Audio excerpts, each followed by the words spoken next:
Olá, galerinha do quinto ano, tudo bem com vocês? Vamos para mais um momento informativo e o tema do nosso momento informativo de hoje será Principais Problemas Ambientais Urbanos. O nome já é bem sugestivo, né? Mas vamos lá. Os problemas ambientais nas cidades, eles estão relacionados a inúmeros fatores. A Pro listou aqui 3. Crescimento urbano acelerado, concentração populacional e falta de estrutura. Então percebam como há uma relação aí. Se eu tenho uma falta de estrutura, um crescimento urbano acelerado e uma concentração populacional maior do que aquela minha cidade que eu vivo possa suportar, provavelmente eu vou ter problemas ambientais. Aqui na imagem, a Pro destacou, aqui a gente vê uma super concentração populacional e aqui nós vemos uma falta de estrutura. Olha como essas casas elas estão aqui construídas, né, em cima de superfícies de madeira, por exemplo. Isso é um sinal de que essa cidade ela teve um crescimento urbano acelerado e um crescimento populacional também acelerado, o que fez com que essas pessoas fossem morar nesses locais aqui. Bom? Porém, entre os principais problemas urbanos ambientais, nós temos aí alguns que são os mais comentados e os que a gente já ouviu, provavelmente já conhece, que é a poluição da água, a poluição do ar e do solo, as enchentes, deslizamento de terra e as ilhas de calor.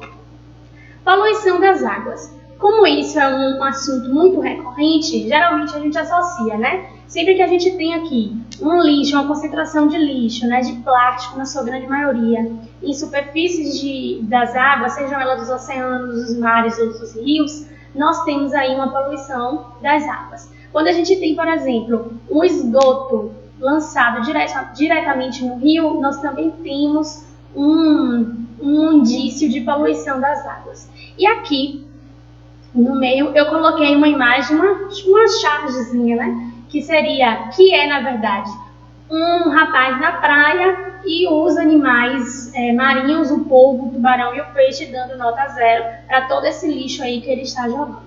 Então percebam, a poluição das águas ela é muito frequente, existem muitos locais que estão altamente poluídos, a água altamente contaminada, e esse é um problema ambiental gravíssimo em decorrência do crescimento acelerado, né? E da descarte incorreto desse lixo. Porque se houvesse um descarte correto, a gente não teria essa super produção de plástico descartado nos rios, por exemplo, nos oceanos e nos mares.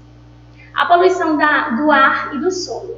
Bom, aqui em cima nós temos, eu coloquei 2 imagens relacionadas à poluição do ar. Aqui nós temos os automóveis, né, lançando aqui essa fumaça. Percebam que isso aqui são gases nocivos, né, que os carros, os automóveis, os combustíveis, eles liberam. E esse ar, essa fumaça, ele vai todo para o ar. Aqui nós temos também indústrias, né, e aqui percebe-se que temos aqui uma grande concentração de fumaça. Essa fumaça, gente, que sai das indústrias, né, das chaminés das indústrias e dos carros, por exemplo, são altamente nocivas. Possuem grande quantidade de componentes que fazem muito mal para a nossa atmosfera. E isso prejudica e vai acontecendo o quê? O rompimento da camada de ozônio, que é essa camada que protege o nosso planeta contra as incidências dos raios solares. Protege para que esses raios solares não cheguem de maneira tão forte no nosso planeta. Então percebam aí como um problema afeta a um nível gigantesco. E às vezes a gente não tem a noção disso. Embaixo nós temos a poluição do solo. Sabe aquele agrotóxicozinho que às vezes um produtor lança ali na terra, lança ali naquela banana, naquela maçã para ficar mais vistosa? Pois é. Sinto informar que esses agrotóxicos, eles também contribuem para a poluição do solo. Por quê? Porque ele vai enfraquecendo o solo, vai deixando o solo fraco em sais minerais e vitaminas. Porque o solo ele também precisa ser um solo fértil, né? Ele precisa estar nutrido para ele poder gerar aquela semente, fornecer para aquela semente condições favoráveis para o crescimento dela. Aqui também ao lado a gente pode observar o descarte do lixo. Aqui nós temos um grande entulho de lixo e esses lixos aqui, pessoal, a céu aberto, vocês percebem, né? Tem muitos urubus aqui rondando, enfim, todo esse lixo aqui, esse local que é próximo aqui à pastagem, como a gente pode observar, vai prejudicar muito o solo, porque tem muitos materiais aqui. E os nossos lixos, os nossos plásticos, eles também liberam substâncias, e essas substâncias adoecem os solos, ok? As enchentes, olha como tem relação. Se eu faço o descarte incorreto do meu lixo, jogo meu lixo nas ruas, por exemplo, observe aqui nessa imagem, ó, vem uma chuva muito forte. Olha o que acontece. Olha as enchentes aí. Por quê, Porque tem tanto lixo, minha gente, que provavelmente esse lixo entupiu os bueiros. E aí o que acontece? A água não tem como escoar. Se a água não tem como escoar, esse lugar vai alagar. E aí a gente percebe um alagamento com a grande concentração de lixo. Aqui também a gente percebe a concentração de lixo. Cá com uma visão aérea não dá para perceber tanto. Mas essas duas imagens aqui a gente percebe a grande concentração. Então, as enchentes também é um problema ambiental que vai acontecer em alguns casos em decorrência desse descarte incorreto do lixo, no entupimento dos bueiros, por exemplo, por conta do lixo que foi mal descartado. E os deslizamentos de terra. Bom, os deslizamentos de terra também são um problema ambiental. Por quê? E aí eu vou explicar. Porque é o seguinte, com o crescimento da cidade, o que é que acontece? Algumas pessoas vão morar em locais muito perigosos. Vão morar em locais em que há ali um perigo de um deslizamento. Por quê? Porque para a terra ela não deslizar, eu preciso ter raízes que segurem ali aquela terra, eu preciso ter plantações que segurem ali, preciso ter árvores. Se as pessoas elas precisam construir suas moradias, elas vão derrubar essas plantas, derrubar essas árvores.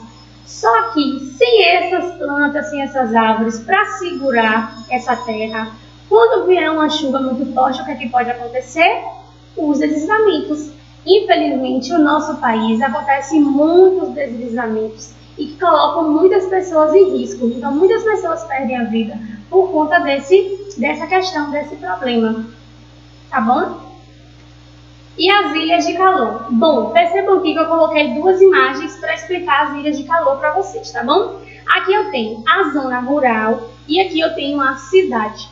Percebam que na zona rural eu tenho bastante área verde, eu tenho poucas casas aqui, eu tenho água, né, concentração de água. Já na cidade eu tenho poucas áreas verdes, eu tenho um chão que está asfaltado, eu não tenho plantações ali. Então o que é que vai acontecer? O calor que vai chegar na zona rural, ele vai ser absorvido em menor quantidade. Por quê? Porque as plantas elas vão ajudar nesse processo de evaporação da água do solo. Percebam aqui, ó. Olha a evaporação aqui acontecendo. Já na cidade, o calor, o recebimento desse calor vai ser bem maior. Por quê? Porque eu não tenho plantas aqui, eu não tenho um solo com grama que possa fazer essa evaporação. Eu tenho um asfalto que impede que esse calor chegue, que a terra retenha. Então a quantidade evaporada vai ser bem menor se comparado com a da zona rural. Então a penetração da água vai ser bem menor se comparada com a zona rural. Isso são as ilhas de calor. Então nas cidades costumam ser 3 a 10 graus Celsius mais quentes do que na zona rural. Desse outro lado aqui, é bem fácil a gente entender um pouquinho dessas ilhas de calor, né? Como é essa oscilação de calor.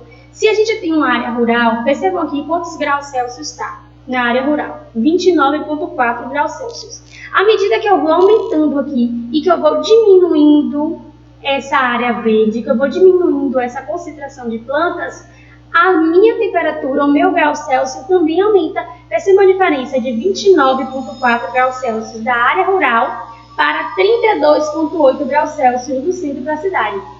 Então, à medida que eu vou tendo plantações, ela vai caindo, tá vendo? Aqui onde tem uma área verde já diminuiu um pouco, foi para 30 graus. Então, galera, é isso aí. As ilhas de calor são essa grande concentração de calor que geralmente os centros urbanos eles não conseguem reter tanto quanto a zona rural, tá certo? Bom, esse foi o nosso momento informativo, espero que vocês tenham compreendido. Ficamos por aqui e até o próximo momento.